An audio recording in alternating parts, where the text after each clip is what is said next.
शुक्लाम्बरधरं विष्णुं शशिवर्णं चतुर्भुजं प्रसन्नवदनं ध्यायेत् सर्वविघ्नोपशान्तये। व्यासं वसिष्ठनप्तारं शक्तेः पौत्रमकल्मषं पराशरात्मजं वन्दे शुकतातं तपोनिधिं। व्यासाय विष्णुरूपाय व्यासरूपाय विष्णवे नमो वै ब्रह्मनिधये वासिष्ठाय नमो नमः। अविकाराय शुद्धाय नित्याय परमात्मने सदैकरूपरूपाय विष्णवे सर्वजिष्णवे यस्य स्मरणमात्रेण जन्म संसारबन्धनात् विमुच्यते। नमस्तस्मै विष्णवे प्रभविष्णवे। ॐ नमो विष्णवे प्रभविष्णवे। श्रीवैशम्पायन उवाच श्रुत्वा धर्मानशेषेण पावनानि च सर्वशः युधिष्ठिरः शान्तनवं पुनरेवाभ्यभाषत। युधिष्ठिर उवाच किमेकं दैवतं लोके किं वाप्येकं परायणं स्तुवन्तः कङ्कमर्चन्तः प्राप्नुयुर्मानवा शुभम्। को धर्मः सर्वधर्माणां भवतः परमो मतः किं जपन्मुच्यते जन्तुर्जन्म संसारबन्धनात्। श्रीभीष्म उवाच जगत्प्रभुं देवदेवमनन्तं पुरुषोत्तमं स्तुवन्नाम सहस्रेण पुरुषः सततोत्थितः तमेव चार्चयन् नित्यं भक्त्या पुरुषमव्ययम् ध्यायन् स्तुवन् नमस्यं च यजमानस्तमेव च अनादिनिधनं विष्णुं सर्वलोकमहेश्वरम् लोकाध्यक्षं स्तुवन् नित्यं सर्वदुःखातिगो भवेत्। ब्रह्मण्यं सर्वधर्मज्ञं लोकानां कीर्तिवर्धनम् लोकनाथं महद्भूतं सर्वभूतभवोद्भवम् एष मे सर्वधर्माणां धर्मोऽधिकतमो मतः यद्भक्त्या पुण्डरीकाक्षं स्तवैरच्चेन्नरः सदा। परमं यो महत्तेजः परमं यो महत्तपः परमं यो महद्ब्रह्म परमं यः परायणम् पवित्राणां पवित्रं यो मङ्गलानां च मङ्गलम् दैवतं देवतानां च भूतानां यो व्ययः यतः सर्वाणि भूतानि भवन्त्यादियुगागमे यस्मिंश्च प्रलयं यान्ति पुनरेव युगक्षये तस्य लोकप्रधानस्य जगन्नाथस्य भूपते विष्णोर्नाम सहस्रं मे शृणु पापभयापहम्। यानि नामानि गौणानि विख्यातानि महात्मनः ऋषिभिः परिगीतानि तानि वक्ष्यामि भूतये। ऋषिर्नाम्नां सहस्रस्य वेदव्यासो महामुनिः छन्दोऽनुष्टुप् तथा देवो भगवान् देवकीसुतः अमृतांशुद्भवो बीजं शक्तिर्देवकी नन्दनः त्रिसामा हृदयं तस्य शान्त्यर्थे विनियुज्यते। विष्णुं जिष्णुं महाविष्णुं प्रभविष्णुं महेश्वरम् अनेकरूपदैत्यान्तं नमामि पुरुषोत्तमम्। अस्य श्रीविष्णोर्दिव्यसहस्रनामस्तोत्रमहामन्त्रस्य श्रीवेदव्यासो भगवान् ऋषिः अनुष्टुप्-छन्दः श्रीमहाविष्णुः परमात्मा श्रीमन्नारायणो देवता अमृतांशुद्भवो भानुरिति बीजम् देवकी नन्दन सृष्टेति शक्तिः उद्भवः क्षोभणो देव इति परमो मन्त्रः शङ्खबृन्नन्दकी चक्रीति कीलकम् शार्ङ्गधन्वा गदाधर इत्यस्त्रम् रथाङ्गपाणिरक्षोभ्य इति नेत्रम् त्रिसामा सामगः सामेति कवचम् आनन्दम् परब्रह्मेति योनिः ऋतुः सुदर्शनकाल इति दिग्बन्धः श्रीविश्वरूप इति ध्यानम् श्रीमहाविष्णुप्रीत्यर्थे सहस्रनाम जपे विनियोगः। ध्यानम् क्षीरोदन्वत्प्रदेशे शुचिमणिविलसत्सैकते मौक्तिकानाम् मालाक्लुप्तासनस्थस्फटिकमणिनिभैर्मौक्तिकैर्मण्डिताङ्गः शुभ्रैरभ्रैरदभ्रैरुपरि विरचितैर्मुक्तपीयूषवर्षैः आनन्दीनः पुनीयादरिनलिन गदा शङ्खपाणिर्मुकुन्दः भूः पादौ यस्य नाभिर्वियदसुरनिलश्चन्द्रसूर्यौ च नेत्रे कर्णावाशा शिरोद्यौर्मुखमपि दहनो यस्य वास्तेयमब्धिः अन्तस्थं यस्य विश्वं सुरनरखगो भोगि गन्धर्वदैत्यैः चित्रं रम्यते तं त्रिभुवन वपुषं विष्णुमीशं नमामि। ॐ नमो भगवते वासुदेवाय।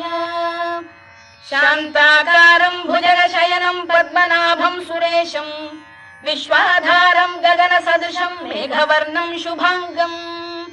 लक्ष्मीकान्तं कमलनयनं योगिधृध्यानगम्यं वन्दे विष्णुं भवभयहरं सर्वलोकैकनाथम् मेघश्यामं पीतकौशेयवासं श्रीवत्साङ्कं कौस्तुभोद्भासिताङ्गम् पुण्योपेतं पुण्डरीकायताक्षं विष्णुं वन्दे सर्वलोकैकनाथम् नमः समस्तभूतानामादिभूताय भूभृते अनेकरूपरूपाय विष्णवे प्रभविष्णवे सशङ्खचक्रं सकिरीटकुण्डलं सपीतवस्त्रं सरसीरुहेक्षणं सहारवक्षस्थलशोभिकौस्तुभं नमामि विष्णुं शिरसा चतुर्भुजम् छायायां पारिजातस्य हेमसिंहासनोपरि आसीनमम्बुदश्याममायताक्षमलङ्कृतम् चन्द्राननं चतुर्बाहुं श्रीवत्साङ्कितवक्षसम् रुक्मिणी सत्यभामाभ्यां सहितं कृष्णमाश्रये।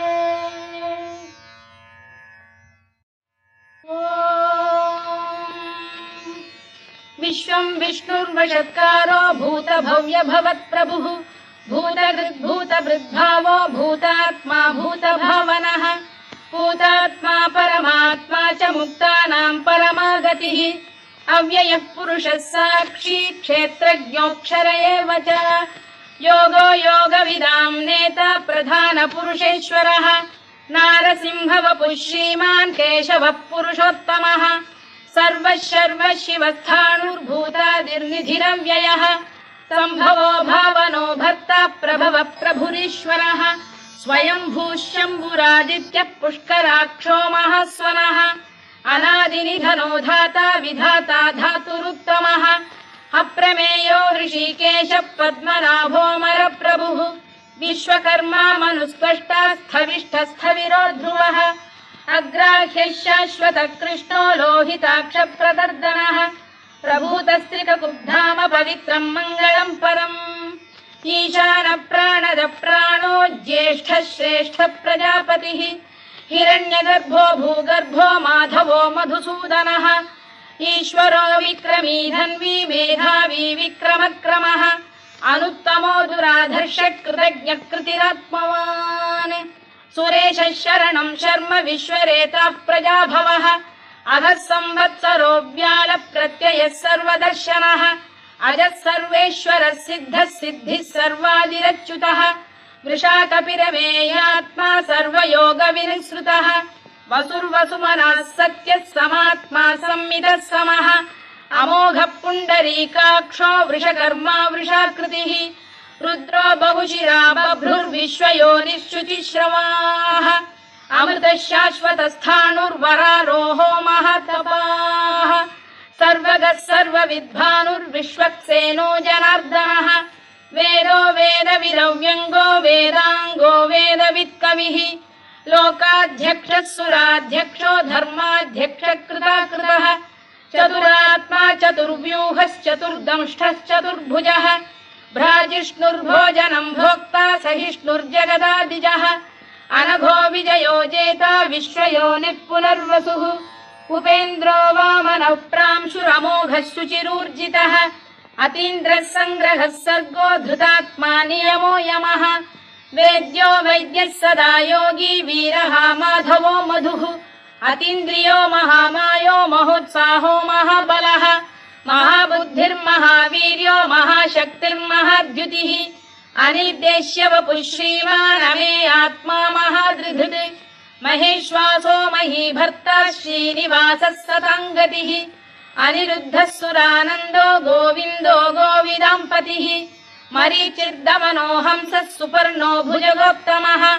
हिरण्यनाभः सुतपाः पद्मनाभः प्रजापतिः अमृत्युः सर्वदृक्सिंहः सन्धाता सन्धिमान् स्थिरः अजो दुर्मर्षणः शास्ता विश्रुतात्मा सुरारिः गुरुर्गुरुतमो धाम सत्यः सत्यपराक्रमः निमिषो निमिषस्रग्वी वाचस्पतिरुदारधीः अग्रणीर्ग्रामणी श्रीमान् न्यायो नेता समीरणः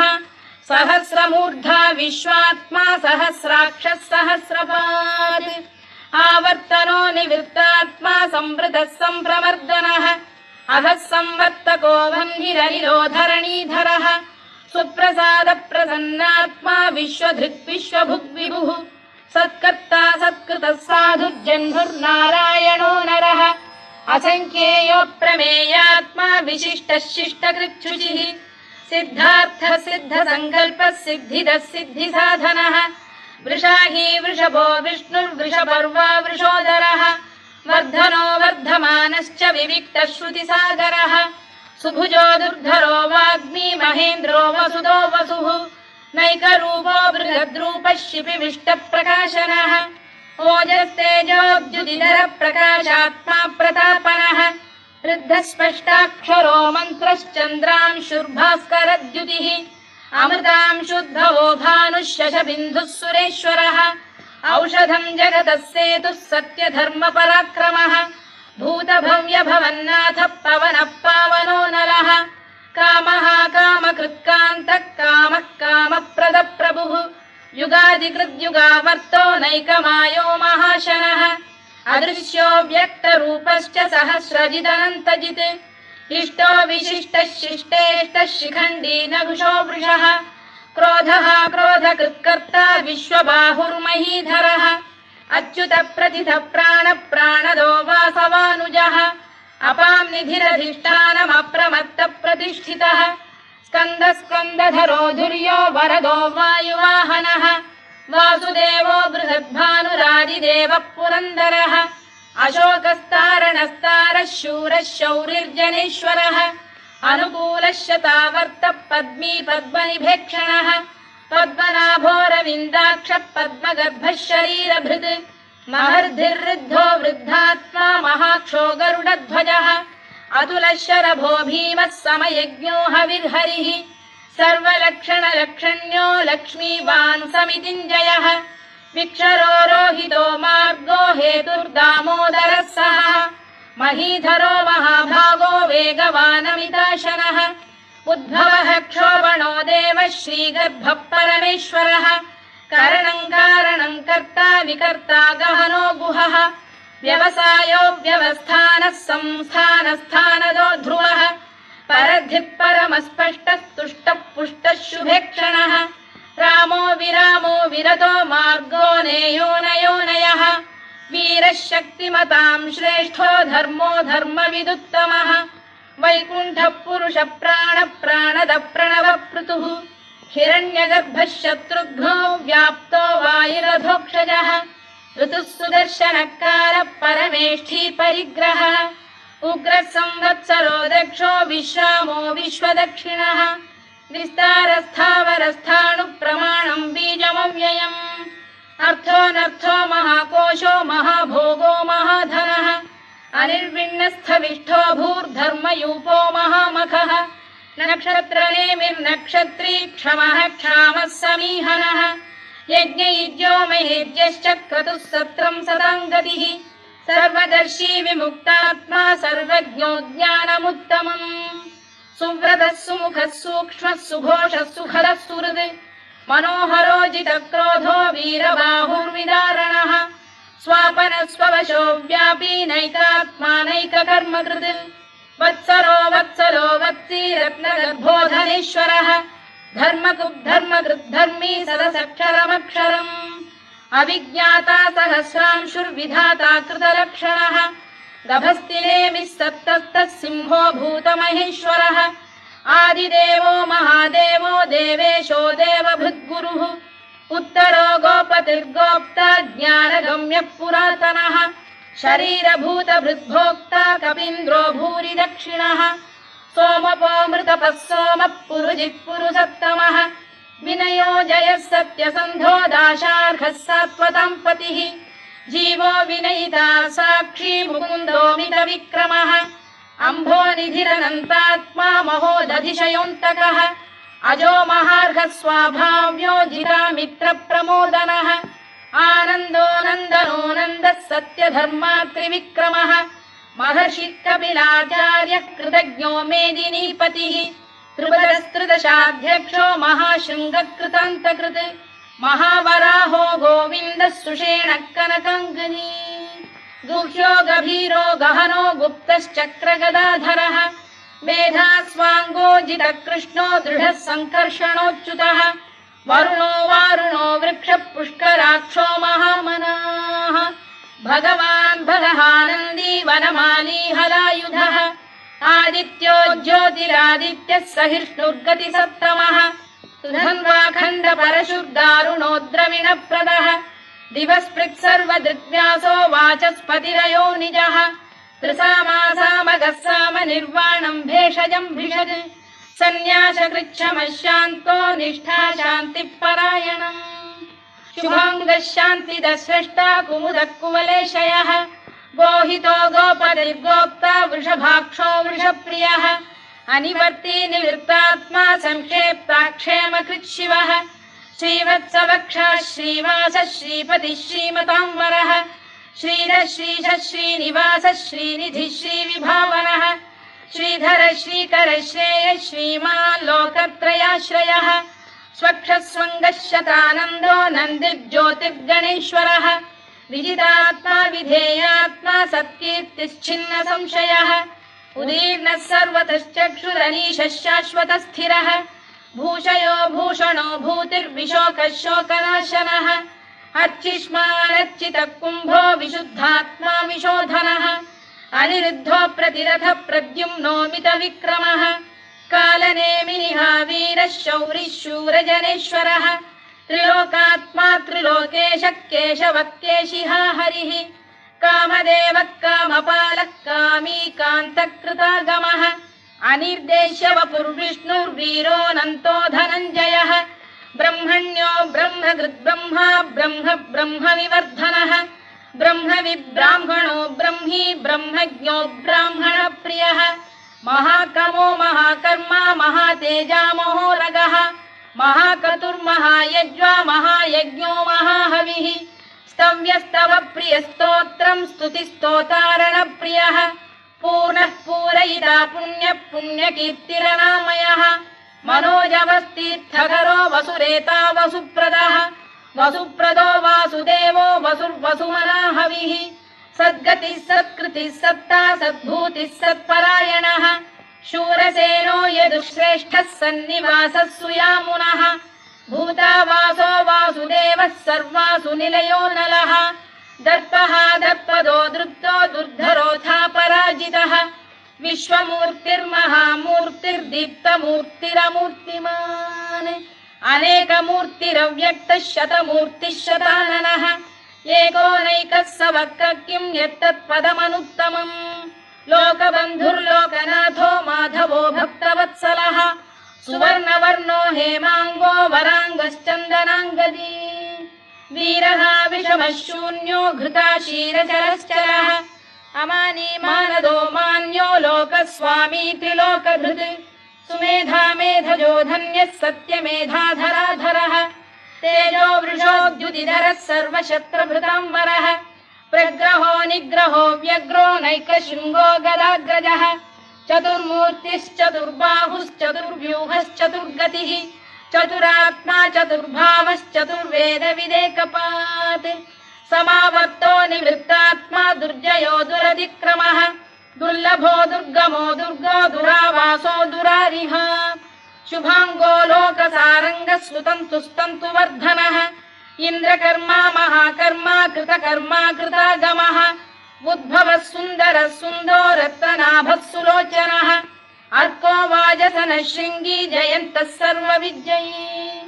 सुवर्णबिन्दुरक्षोभ्यः सर्ववागीश्वरेश्वरः महाह्रदो महागर्तो महाभूतो महानिधिः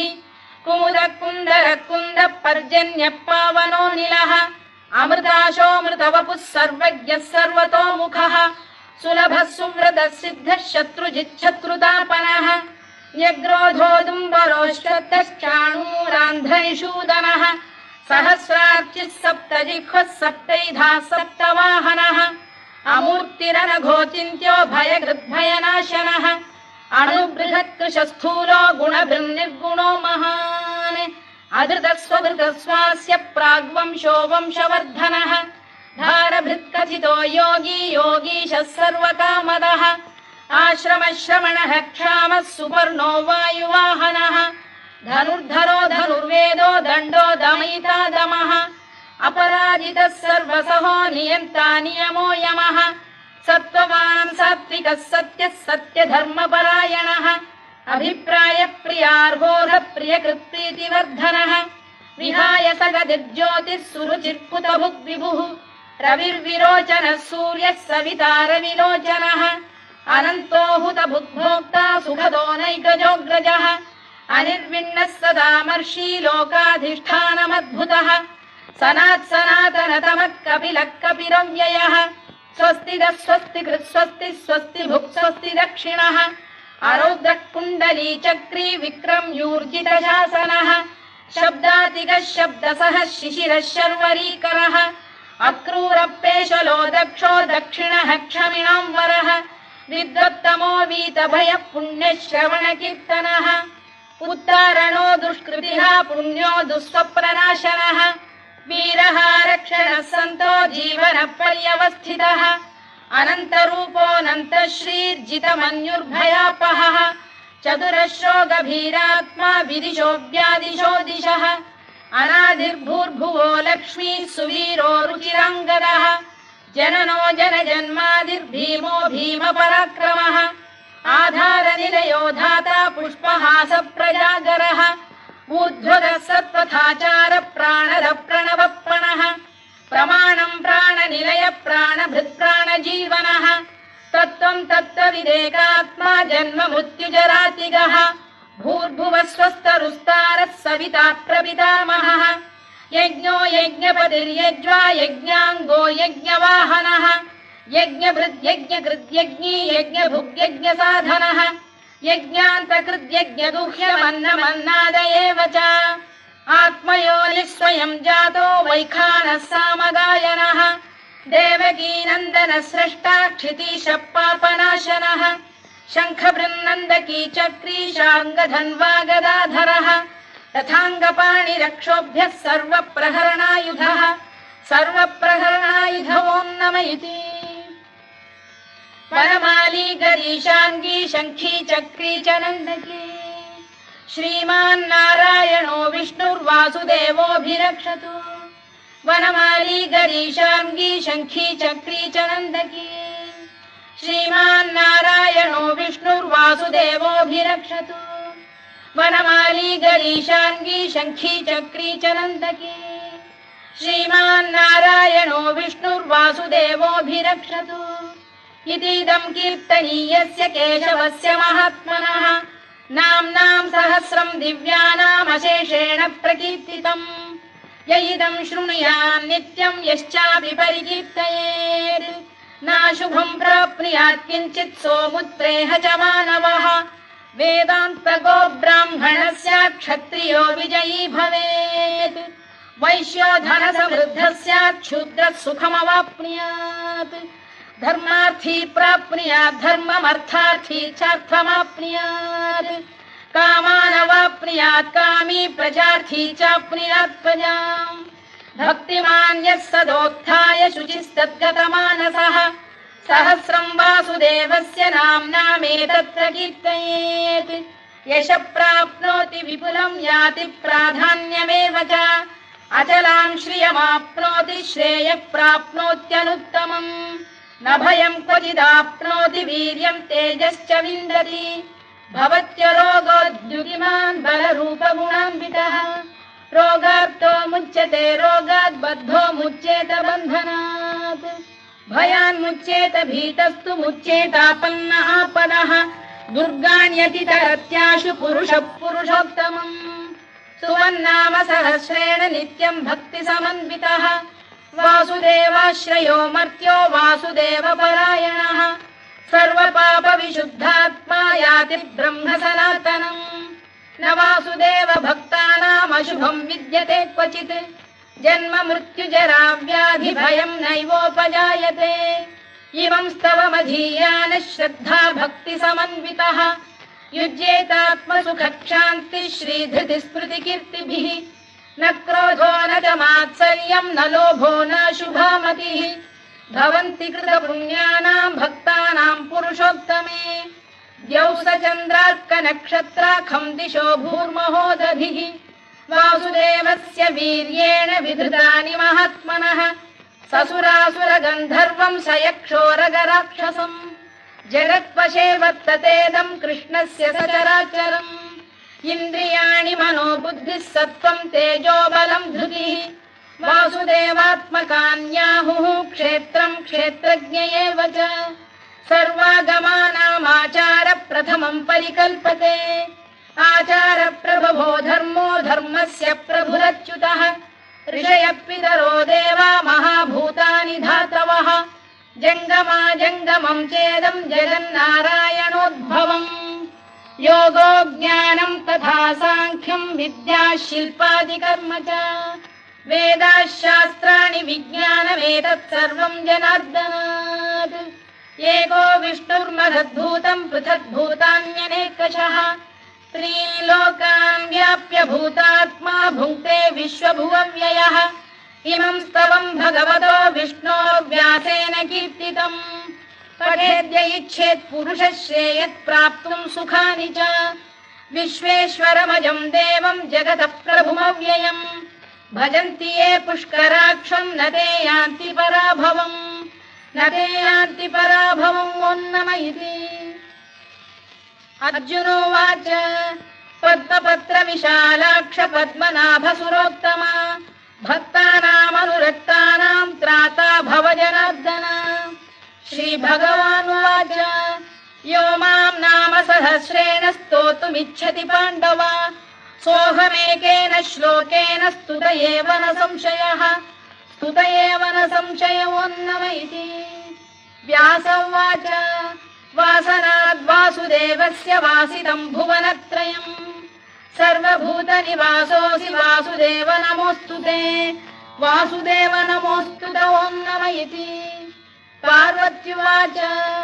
केनोपायेन लघुना विष्णोर्नाम सहस्रकम् पठ्यते पण्डितैर्नित्यं श्रोतुमिच्छाम्यहं प्रभो ईश्वर उवाच श्रीराम राम रामेति रमे रामे मनोरमे सहस्रनाम तत्तुल्यं राम नाम वरानने श्रीराम राम रामेति रमे रामे मनोरमे सहस्रनाम तत्तुल्यं राम नाम वरानने श्रीराम राम रामेति रमे रामे मनोरमे सहस्रनाम तत्तुल्यं राम नाम वरानने राम नाम वरानन ॐ नम इति ब्रह्मोवाच नमोऽस्त्वनन्ताय सहस्रमूर्तये सहस्रपादाक्षि शिरोरुबाहवे सहस्रनाम्ने पुरुषाय शाश्वते सहस्रकोटियुगधारिणे नमः सहस्रकोटियुगधारिणे नमः ॐ नम इति सञ्जय उवाच यत्र योगेश्वर कृष्णो यत्र पार्थो धनुर्धरः तत्र श्रीविजयो भूतिर्ध्रुवा नीतिर्मतिर्मम श्रीभगवानुवाच अनन्याश्चिन्तयन्तो मां ये जनाः पर्युपासते तेषां नित्याभियुक्तानां योगक्षेमं वहाम्यहम् परित्राणाय साधूनां विनाशाय च दुष्कृतां धर्म संस्थापनार्थाय संभवामि युगे युगे आर्ता विषण्णा शिथिलाश्च भीता घोरेषु च व्याधिषु वर्तमानाः संकीर्त्य नारायण शब्दमात्रं विमुक्त दुःखाः सुखिनो भवन्तु कायेन वाचा मनसेन्द्रियैर्वा बुद्ध्यात्मना वा प्रकृते स्वभावात् करोमि यद्यत् सकलं परस्मै नारायणायेति समर्पयामि।